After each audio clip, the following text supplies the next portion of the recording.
Ministerio Fuente de Vida, un lugar donde estudiamos y enseñamos la palabra de Dios a la luz de las verdades bíblicas.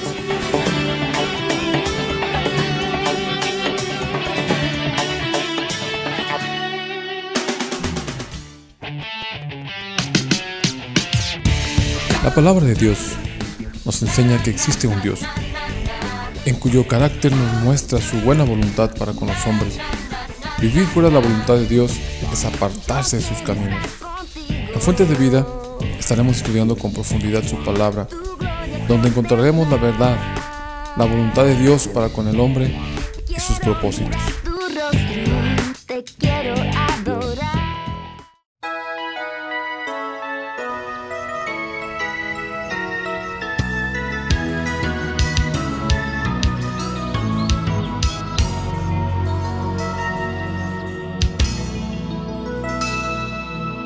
Continuamos con la segunda parte del estudio de Romanos.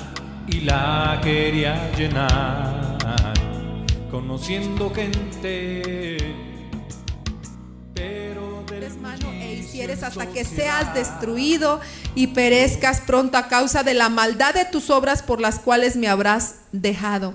En ese tiempo Dios le decía a su pueblo: si tú no oyeres atentamente a mi voz y no me obedecieres, no te va a ir bien. En estos tiempos, ¿qué le pasa a los criminales, a los secuestradores? ¿Cómo terminan tarde que temprano? Muertos, y de maneras crueles, hermanos. ¿Qué les pasa? Son destruidos hasta que perecen, ¿sí o no? Aquellos que no se arrepienten, aquellos que no escuchan a la voz del Señor. Dice: Jehová traerá sobre ti mortandad hasta que te consuma de la tierra a la cual entras para tomar posesión de ella. Jehová te herirá de tisis, de fiebre, de inflamación y de ardor, con sequía, con calamidad repentina y con añublo, y te perseguirán hasta que perezcas. Y los cielos que están sobre tu cabeza serán de bronce, y la tierra que está debajo de ti de hierro. Dará Jehová por lluvia a tu tierra polvo, y ceniza de los cielos descenderán sobre ti hasta que perezcas. O sea, carencia, pobreza, falta de agua, de lluvia, de cosecha. Jehová te entregará derrotado delante de tus enemigos. Por un camino saldrás contra ellos, y por 7 caminos huirás de delante de ellos. Y serás vejado por todos los reinos de la tierra, y tus cadáveres servirán de comida a toda ave del cielo y fiera de la tierra, y no habrá quien las espante. Jehová te dirá con la úlcera de Egipto, con tumores, con sarna y con comezón de que no pueda ser curado. Jehová te dirá con locura, ceguera y turbación de espíritu. ¿Saben qué significa esto? Locura, ceguera y turbación de espíritu. Lo que ahora los psicólogos le llaman que necesitan terapia. La gente que está en depresión, que tienen problemas de ansiedad, que tienen problemas de... Hay otros problemas más fuertes, no recuerdo el nombre, creo que esquizofrenia. Y cosas que el hombre quiere arreglar por sus fuerzas. Y bueno, si seguimos leyendo hasta el 47, ustedes van a seguir leyendo todos los acontecimientos tan tristes que dice aquí: y palparás a mediodía como palpa el ciego en la oscuridad, y no serás prosperado en tus caminos, y no serás sino oprimido y robado todos los días, y no habrá quien te salve. Te desposarás con mujer y otro varón dormirá con ella. Edificarás casa y no habitarás en ella. Plantarás viña y no la disfrutarás. En otras palabras, todo va a ser mal. No hay bendición para el que está lejos de Dios, aunque aparentemente dizque tengan mucha abundancia. Ha habido hombres ricos que están metidos en el narcotráfico, que les quitan sus casas, su dinero, sus bienes, y se quedan sin nada. He visto casas lujosísimas que las ha recogido el gobierno, mansiones preciosísimas que se las quitan, porque a fin de cuentas no hay bendición de Dios. Sin embargo, estamos hablando de que la culpa, ¿sabían que la gente carga culpa en sus corazones? Todo corazón está doliente, dice la Escritura, toda cabeza está enferma. Y sin embargo, los psicólogos dicen que esto del sentimiento de la culpa lo tienen que arrancar y tirar. Y hay ciertas prácticas que hacen los psicólogos para liberarte, entre comillas. Desde quemar una hojita y que no sé cuántas prácticas se hacen para que una persona sea liberada.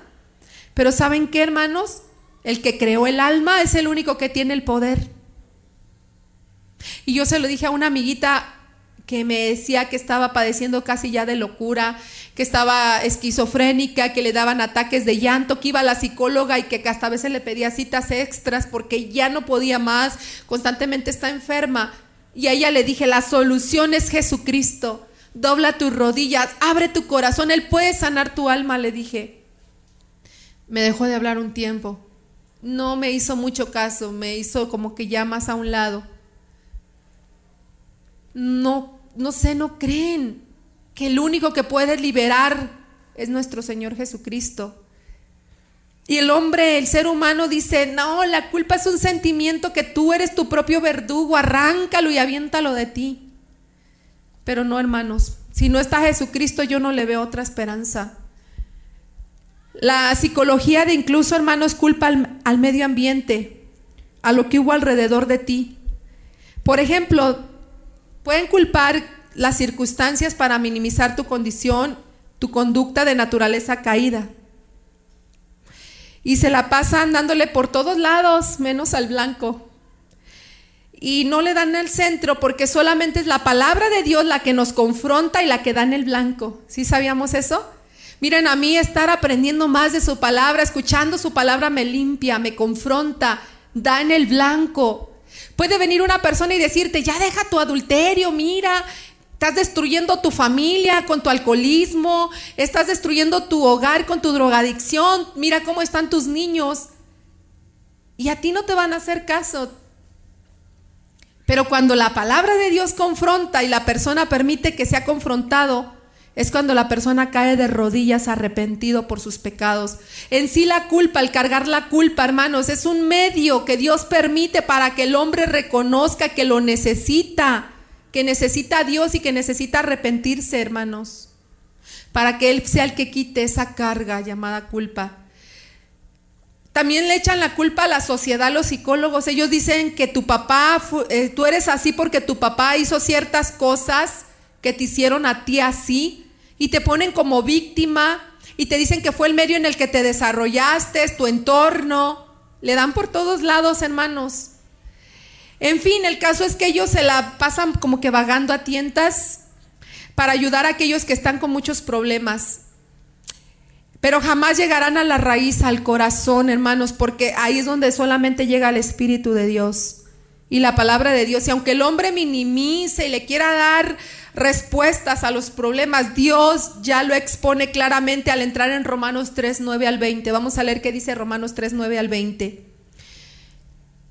La filosofía, la psicología, los libros que vemos a veces por ahí, tratan de darle una explicación a la conducta humana, a los movimientos humanos. ¿Por qué se interpretan ciertos movimientos del humano para interpretar conductas? Porque no podemos ver el corazón. Y miramos lo de afuera para interpretarlo de adentro, porque no podemos ver como Dios ve. ¿Por qué se usan a veces libros de terapias o libros de consejería? O que tienes que estar yendo a escuela de padres. ¿Por qué se usa todo esto, hermanos? Porque todo corazón, dice la Escritura, está enfermo, está doliente. Hay un padecimiento general en la humanidad que se llama pecado. Ahora lo vamos a ver en Romanos 3, 9 al 20. Fíjense lo que dice. ¿Qué pues? ¿Somos nosotros mejores que ellos? ¿Que quiénes ellos? Que los judíos. Dice, en ninguna manera, pues ya hemos acusado a judíos y a gentiles que todos están bajo pecado. No lo digo yo, lo dice la palabra de Dios, hermanos. Nosotros no éramos mejores. Así como los judíos no eran un pueblo muy excelente como para que Dios los haya escogido, nosotros no éramos mejores que otros para que Dios nos haya escogido. ¿Por qué? Porque lo dice el 10, como está escrito, no hay justo ni aún uno.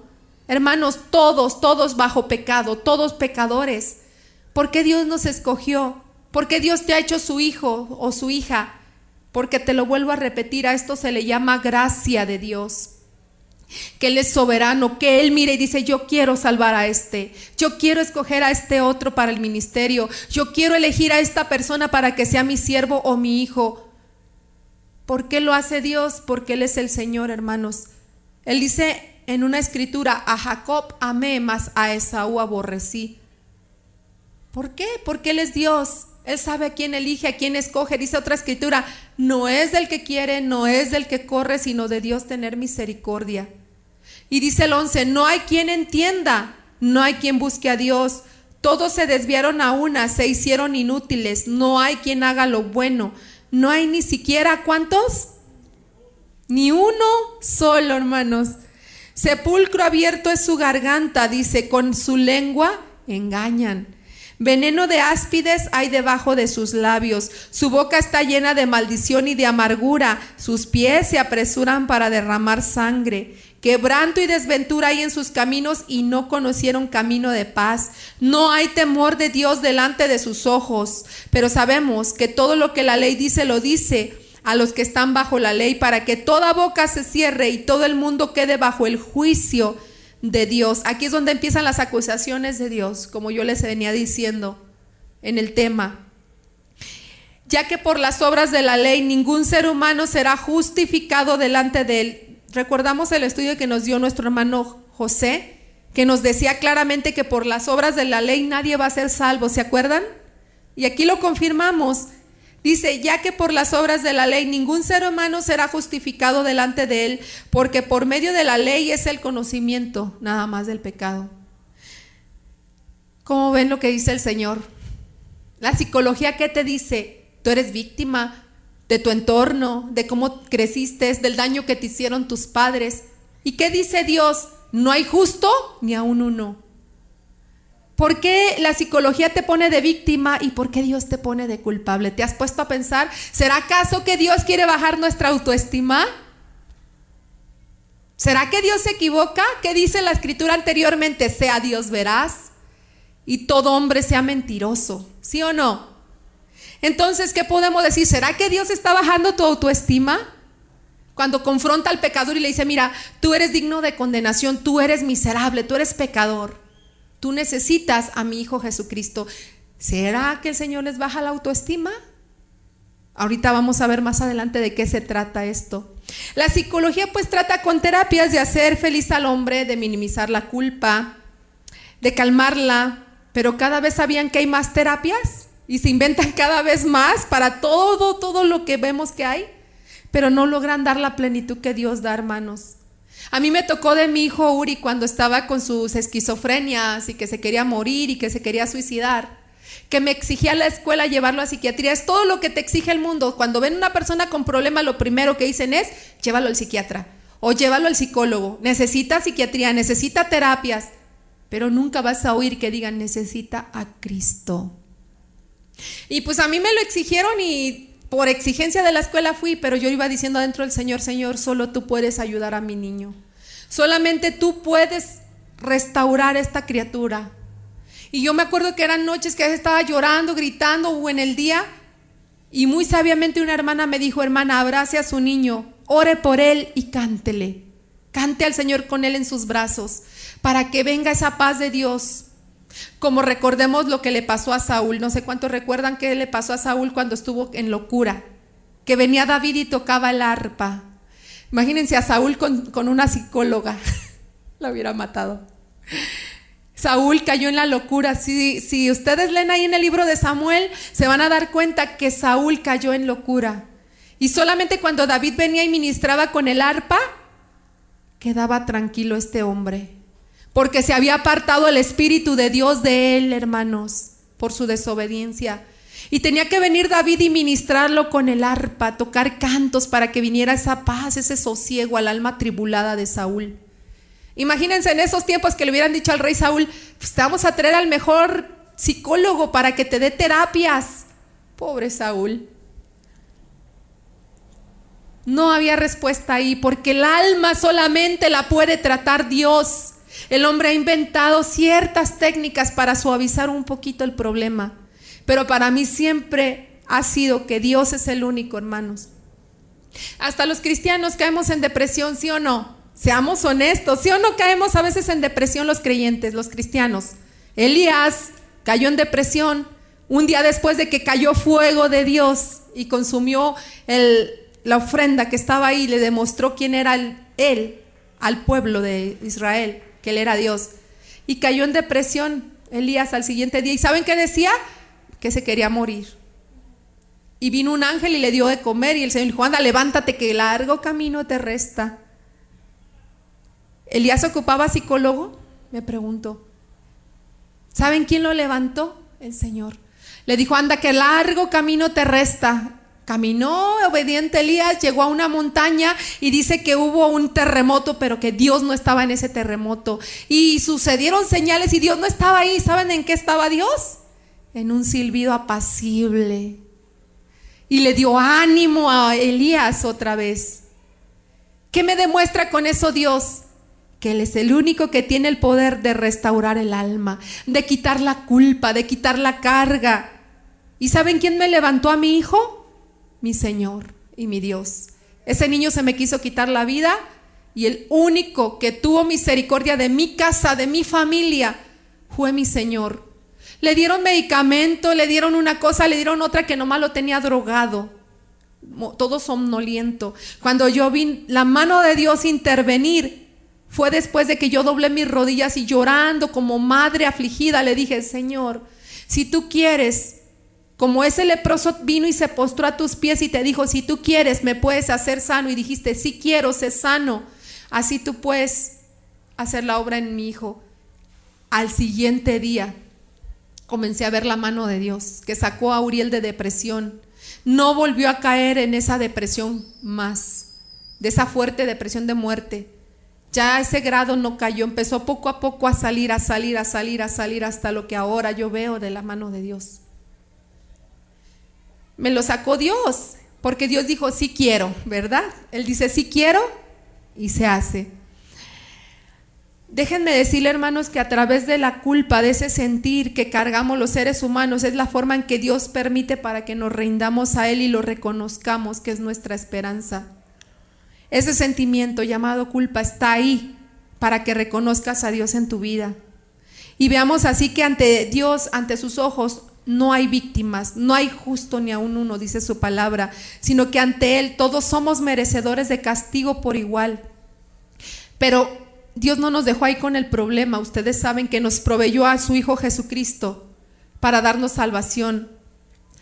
Y estando aprendiendo esto de cómo piensa Dios, hermanos, no minimicemos el pecado. El pecado se llama como se llama. Pues esto da como fruto, si no les decimos la verdad, si no predicamos la verdad a la gente, da como fruto cristianos carnales, cristianos tibios, no nacidos de nuevo. Por eso es que se tiene que predicar contra el adulterio, contra el pecado, contra todo esto. Tenemos que predicar la verdad de Dios tal cual es, para que el mismo ser humano reconozca su condición y entiendan qué es lo que Dios quiere, qué es lo que Dios piensa, qué es lo que Él enseña en su palabra, para que la gente vea quién es Dios. Sin adulterar su palabra, hermanos, tenemos que dar la palabra de Dios tal cual es. Si tenemos que ver contra el pecado, ni modo, hermanos. A veces no les va a gustar a las personas. Hay quienes que a veces nos van a dejar de hablar de nuestras amistades si les hablamos la verdad de Dios. Que realmente la gente sepa, hermanos, lo que Dios quiere que sepan, porque estamos ahorita en tiempos peligrosos, en que abundan falsas doctrinas, en que abundan movimientos raros. Ahora, al ser todos pecadores, al quedar todos bajo pecado, como dice aquí Romanos 3, 9 al 20, ¿qué podemos entender, hermanos? Que la misericordia de Dios ha sido grande para que hoy estemos aquí y podamos decir: Dios es mi Padre, Dios es mi Padre celestial, Dios es mi Señor. A Él le plació tenernos paciencia, hermanos, le plació escogernos para ser sus hijos. Y ya quedó claro qué condición teníamos, según Romanos 3, 9 al 20. Nuestra condición, ¿cuál es? ¿Y cuál nos ha dado Dios? ¿Cuál era? De naturaleza caída. ¿Y cuál nos ha dado? De ser nacidos de nuevo y ser hijos suyos. Nos presentó como justos, sin culpa, por medio de su Hijo amado. Él ha quitado esa pesada carga llamada culpabilidad que no quita el hombre con terapias, que nada más minimizan, que nada más suavizan las cosas tal vez, pero la ciencia humana no puede lo que la preciosa sangre de Cristo puede, porque Él te da todo por completo. No solo te libera de la culpa, hermanos, y del dolor que puedes traer de tu corazón, te regenera, te da el regalo de la salvación. O sea, nos da plenitud, en otras palabras, ¿verdad? Algunos, quiero decirles que con terapia logran dejar de fumar, logran dejar de tomar, logran superar algunas cosas, pero esto no les asegura que ya sean salvos. Esto no les asegura que ya tengan la vida eterna. Y eso es lo triste, porque la psicología te pone como víctima y Dios no. Dios te confronta y te pone como lo que eres, pero te da una respuesta también y una solución. Ahora aquí viene lo que les decía hace un momento. ¿Por qué Dios no es como la psicología que te minimiza las cosas y te pone como víctima y que te levantan la autoestima y que se habla mucho de tú eres un campeón o tú eres muy valioso, vete en un espejo y di que lo que eres y etcétera, etcétera? Esto nomás crea gente soberbia. Déjenme decirles que eso de la autoestima no es bíblico. Yo antes creía que sí, pero conforme voy aprendiendo con la palabra de Dios y el Señor me va enseñando, me hace entender que la autoestima no es algo bíblico. Porque si no, Pablo sería el que tendría la autoestima más baja. ¿Por qué? Porque hay unos textos donde Pablo hablando dice algunas cosas que podría decir, uy, Pablo, qué autoestima tan baja. él en algunos textos cuando habla y que dice todos sus padecimientos por causa de Cristo, dice que todo esto lo sufre por amor de Cristo, pero que fue perseguido, azotado. Ustedes busquen ahí en las cartas de Pablo y van a encontrar algunos textos donde Pablo hablando habla de sus padecimientos en Cristo y dice, y otros donde dice lo que él fue, que él fue fariseo de fariseos, maestro de la ley, pero que todo lo tenía por basura por seguir a Cristo. Y que él no creía haber logrado ya, sino que aún seguía para alcanzar la meta, el supremo llamamiento de Dios. Decía, no que ya lo haya alcanzado, sigo esforzándome para aquello que Cristo me llamó. Y si ustedes ven algunos textos donde Pablo habla de sus padecimientos, dirán, uy, pues qué Pablo tan quejoso y qué autoestima tan baja tiene. O cuando hay una palabra que el Señor dice, cuando hagas lo que tu Señor te mandó, di siervo inútil soy, porque nada más he hecho lo que el Señor me mandó. A ver, como ahí, siervo inútil, ¿qué tenemos que decir? ¿Será eso poner mi autoestima para abajo? No, es que yo soy un campeón, ¿cómo que soy siervo inútil? No, es que yo soy más que vencedor y que yo soy y que yo soy el otro. Nosotros no somos nada, hermanos, sin Cristo. Uno no es nada. ¿Saben quién es el que nos hace brillar? ¿Quién nos hace especiales? Su gracia, nada más. Si tú eres alguien, lo eres en Cristo, pero no por méritos propios. Por eso dice el Señor, cuando hagas algo de siervo inútil soy, ¿te estará bajando la autoestima Dios? No, te está haciendo sencillo, humilde, porque al que se humilla, Dios lo ensalza, y al que se ensalza, Dios lo humilla. Dios quiere corazones humildes, que se mantengan en humildad. Por eso es que la autoestima, eso de la autoestima, no va. Porque el que te levanta tu estima es Dios, no ocupas levantártela tú y estar ahí, ay, que yo soy, que yo y que yo el otro. Nos basta Jesucristo en nosotros para saber que valemos mucho por su gracia y su preciosa sangre me hizo valioso. Su preciosa sangre, amén. Y déjenme decirles, hermanos, ya casi para concluir, que el problema real que tienen las personas que vemos padeciendo y que ocupan terapias y que ocupan ayuda, se llama pecado. Y ya vimos que el pecado, el único que lo quita es la sangre de Cristo. Y que el pecado trae la culpa. Y para que la culpa sea quitada, se ocupa que Jesucristo nos limpie de todo pecado. Como lo dice en Juan 1:29. ¿Qué dice Juan 1:29? El siguiente día vio Juan a Jesús que venía a él y dijo, he aquí el Cordero de Dios que quita el pecado del mundo. Si el problema real se llama pecado, ¿quién es el que lo quita, hermanos? ¿Quién es el que lo quita? Dice aquí en Juan 1:29, he aquí el Cordero de Dios que quita el pecado del mundo. En Romanos 5:1, fíjense lo que dice, justificados pues por la fe tenemos paz para con Dios por medio de nuestro Señor Jesucristo. Paz para con Dios es lo que necesita el ser humano para tener sosiego en su alma atribulada. Porque yo me he dado cuenta, hermanos, entre el que tiene a Dios y el que no lo tiene, pasamos lo mismo. pero la diferencia es que Dios está contigo en la tribulación que el que no tiene a Cristo. Ahí hay una gran diferencia. A todos nos pasa lo mismo, a todos se nos va a morir un familiar o un ser querido, nos vamos a enfermar, vamos a tener a veces problemas económicos, como cualquiera persona, aunque seamos hijos de Dios, aunque seamos cristianos. Pero la gran diferencia que tenemos los hijos de Dios es que Dios hace más llevadera tu carga, es que Dios te da el consuelo, es que Dios está ahí en tu abatimiento, es que no estamos solos, hermanos. Ciertamente, pues mientras estemos aquí en esta vida vamos a padecer, vamos a sufrir, pero hay alguien velando por nosotros y se llama Jesucristo.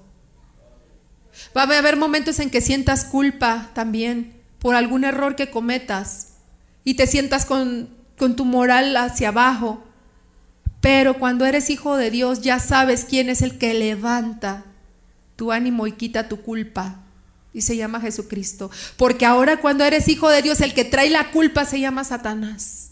El que trae condenación sobre ti y el que te está acusando todo el tiempo se llama el diablo, hermanos. Ese es el acusador, dice la Escritura, de los hijos de Dios. Y cualquier cosita y no que eres cristiano, no que eres hijo de Dios, ese es el acusador. Pero ahora sabemos que Dios, cuando venimos ante Él, dice, tenemos abogado para con el Padre, a Jesucristo el justo. Si hubiéramos cometido pecado, podemos acercarnos confiadamente al trono de la gracia, hermanos. Y Él quita la culpa de tu vida, esa pesada carga, por medio de su sangre preciosa. Yo he entendido una cosa muy importante, hermanos, y con esto quiero concluir y quisiera que ustedes también lo entendieran. Cuando tú le entregas tu vida al Señor, cuando tú empiezas a actuar de manera diferente, que tu motor sea tu amor a Dios, lo que tú hagas.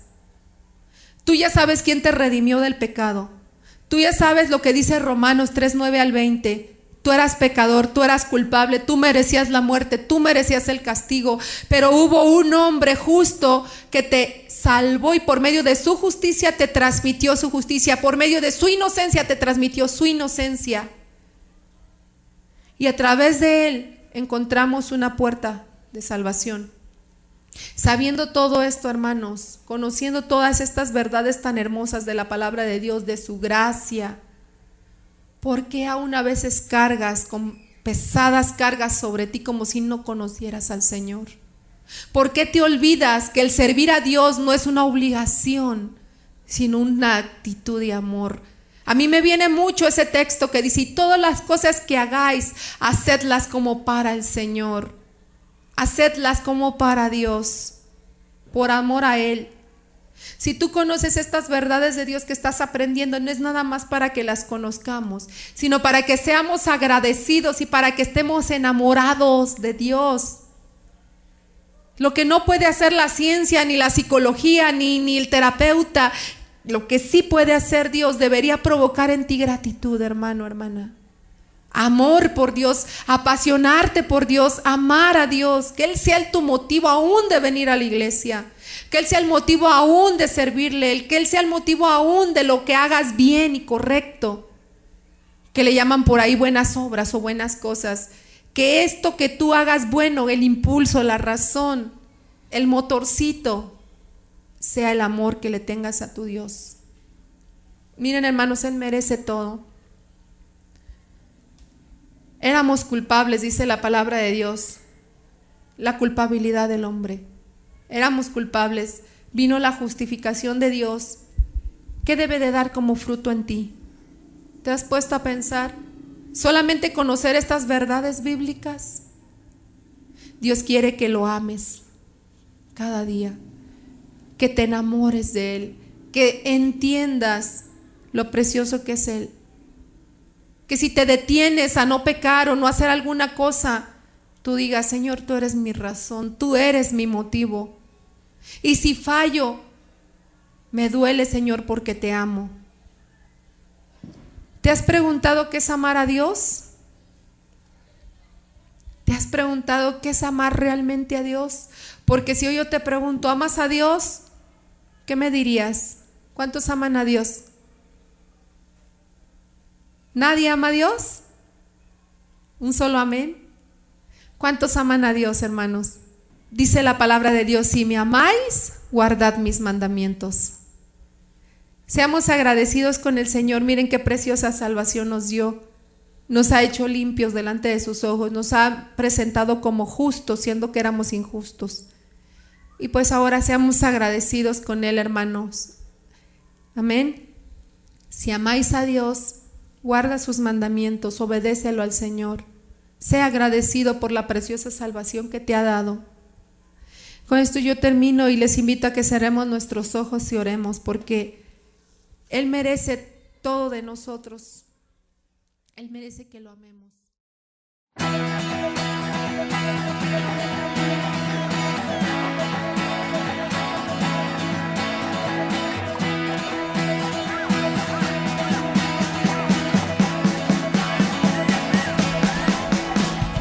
Por ahora ha sido todo. Si te han interesado los temas y deseas contactarnos, síguenos en la página de Facebook Iglesia Fuente de Vida, Cristo la Respuesta.